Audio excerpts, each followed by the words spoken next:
আজকে ভিডিও করতেছি রনকা কেমনে ফ্রেন্ড অ্যাড করে আমার সবচেয়ে বড় আইডিতে।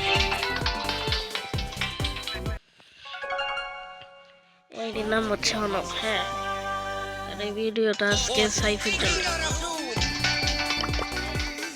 প্রথমে ফ্রেন্ড অ্যাড করতে গেলে প্রথমে যদি নিজে তোমাকে কেউ অ্যাড করতে চায় তাহলে যে তোমার এখানে বাম পাশে উপরে প্রোফাইলে যাবা, তারপরে এই যে হ্যাশ দিয়ে এগুলো লেখা থাকবে, ওই প্লেয়ারটারে এগুলো